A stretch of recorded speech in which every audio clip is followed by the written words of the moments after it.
And the overall bill for all of that, and I'll do the breakdown of labour and parts, was...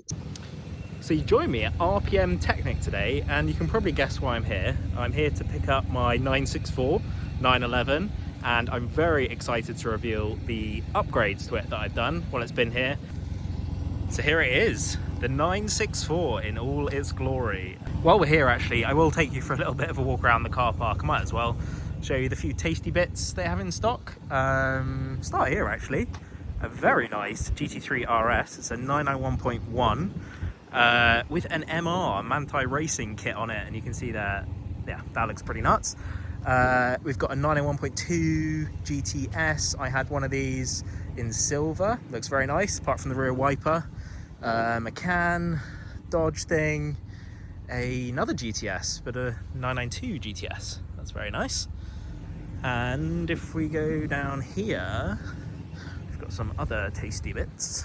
Lots of 991.2 GT3s here. I can count 1, 2, I think there was a third one there, yeah, graphite one or grey one. Lovely bits. Oh, I've got another 964 here. I didn't even have a look at this one. This is an earlier car because it has the flag wing mirrors on it and the 1989 wheels, I believe. It's got an RPM plate on it, so it looks like whoever bought this bought it from RPM as well. You're gonna have to jump in the comments and tell me what colour that is, but yeah, it looks very nice. It's got the 1989 wheels on it, the early wheels.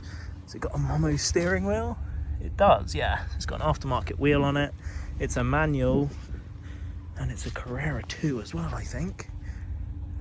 Yeah, that's very nice.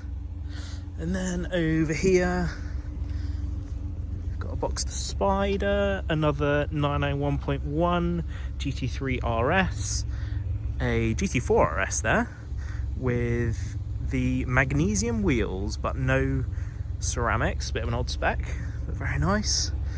Another GT3 here. Yeah, let's go back to the 964. Before we set off, actually, I also want to show you the maintenance book and just how thorough this thing is, and show you all of the stamps and the latest one from RPM. Let's have a little flick through here. There we go. Yeah, so this has a ridiculous service history. Look at this, it's absolutely nuts. Yeah, so it's been serviced annually since 1993, mostly with the same dealer all its life, and the most recent service should be here at RPM. There you go, 99,680, and we're on 99,681. Right, you can see today's a different day. I've had my hair cut, and the sun is out, and the car is looking bloody lovely in the sun. So yeah, let's run through exactly what RPM did on the car while it was with them for nearly a month. We can go through the pro forma that they've sent over and some of the costs associated if you didn't see my last video. And then also we can run through some of the things I'm thinking of doing on the car. I'm trying to find a real balance between keeping it as authentic and true to how it came out the factory, alongside doing some tasteful upgrades, both to handling, yeah, how it drives, as well as a few cosmetic bits which I'm thinking about. So we can jump into that too and kind of walk around the car. I've got my trusty iPad. Right, let's go through the pro forma that was sent through by RPM, and we can talk through all the bits of work that were done on the car. So as maybe I mentioned previously, if you saw my last video, a full PDI has been done on this car. And the main reason for that was I actually bought the car blind. Can you believe it? Yeah, I bought it from Collecting Cars. And yeah, just wanted to make sure that it was all in proper working order, and mainly just get a picture of what needs to be spent on the car over the near future so I can plan financially, because I'm fully aware that this is going to cost a fair bit to maintain and run and get up to the standard that I want it to be at. So yeah, a full PDI has been done on the car, which cost £594 RPM, and then a 48k mile service has also been done on the car. So that's a major service, which include quite a few bits. That was 742 in terms of labour, and then I think around 300 for the other parts as well, so just over £1,000 for that. But as part of that major service, they've done the sump seal ring, the oil filter, the fuel filter, air filter, spark plugs, rocker cover gasket set, and I think that is it for the service. And then obviously all the oil and lubricants that go alongside that. So yeah, I think the service in all, as I said, was around £1,200, something like that. And then the major thing that came out of the PDI inspection was that the brakes were in pretty bad condition, and it needed new discs and pads. And then the brake lines and the flexi hoses were needed doing and were seized too. So that cost quite a bit in labour. So yeah, just running through those then. So we had a rear brake disc set, so new brakes on the rear, new discs, pad sensors, caliper plates all round because the calipers were lifting on the brakes, and then rear brake flexi hoses ×2, front brake flexi hoses ×2, brake pads all round, handbrake shoes. So the handbrake was slipping too, which was noted on the PDI, so it's got new shoes on the handbrake. And then brake lines all round too. So it's got new brake lines, new bleed nipples, new flexi hoses, new discs on the back, and new pads all round. And so I think all the brake stuff, including labour, was probably around £1,500 to £2,000. I'll go through the full total at the end.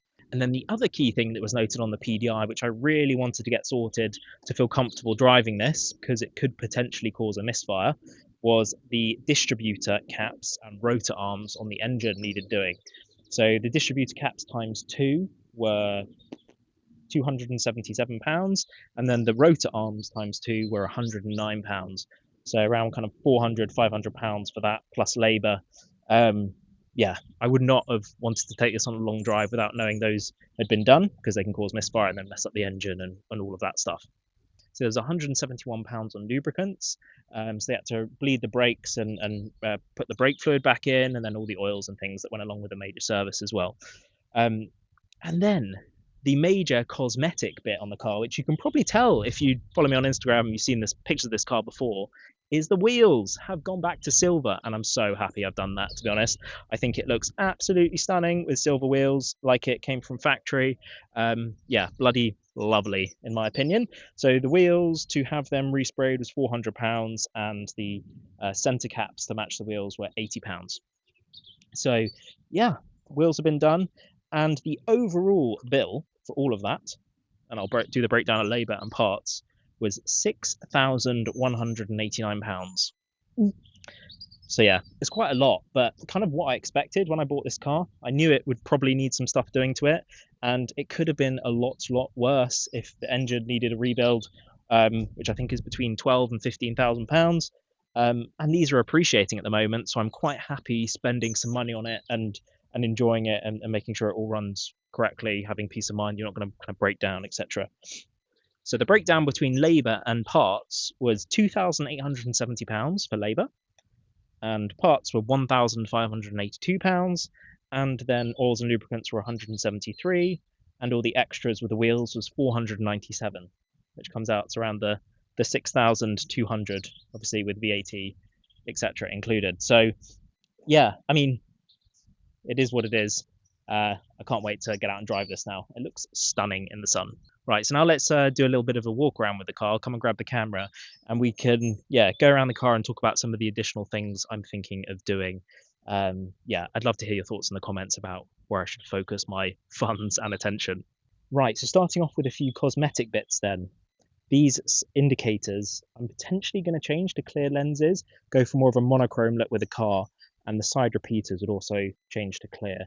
I've actually ordered a set from Design 911, and yeah, I'm going to fit them, see how I feel, and then decide if I keep them or not.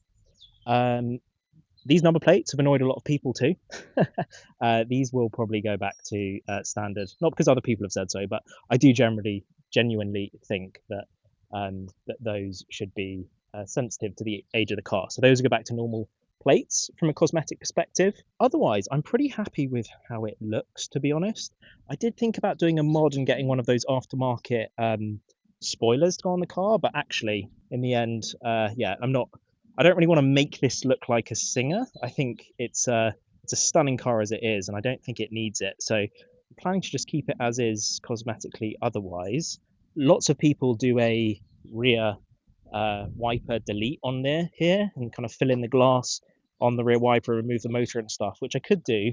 But again, I'm just like kind of want to keep it as it came out the factory as much as possible, so I probably won't do that. People also change out these lights for LED lights. I have driven this at night once, and those lights are absolutely terrible by modern standards. So that's something I might do more just from a practical perspective than anything. So those lights might change to LED ones. Keep the originals. Can always switch them back if we need to. Right, now in terms of mechanical bits, there is one elephant in the room here, and that is the ride height. If I come in here, you can see just how high.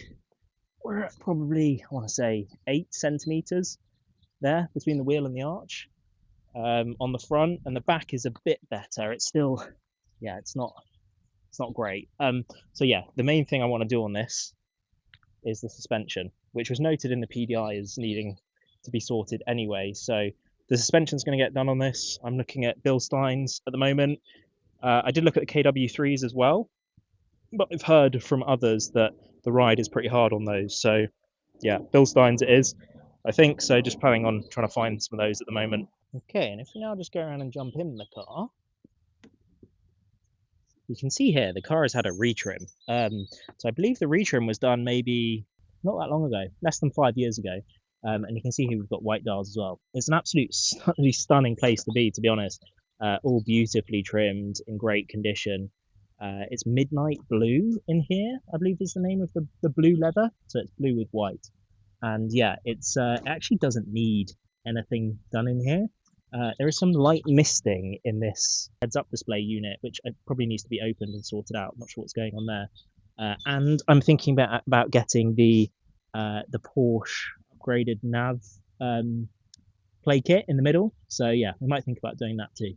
The only other thing in here is the sound system, which I may be thinking about doing. You can see the speakers here have seen better days, and the radio in here is absolutely terrible, the audio quality. So yeah, I'm thinking of potentially upgrading that. At the moment, I've got a Marshall speaker that I use when I'm driving this. But yeah, potential upgrades to that too. So yeah, next up on this then, I think, is the suspension. That's what needs to be done next. And apart from that, I'm just looking forward to a summer with the car, really enjoying it and going on some longer trips with it, taking it to some shows around the UK, potentially into Europe at some point too over the next couple of years, but we'll see how we get on. So thanks for watching, and please do subscribe if you want to see more of the 964 and find out what I do in terms of next steps with this car. I'd love to hear your comments too around what I should prioritize, both from a time and cost perspective with this. For me, I think it's the suspension. Anyway, cheers and thanks for watching.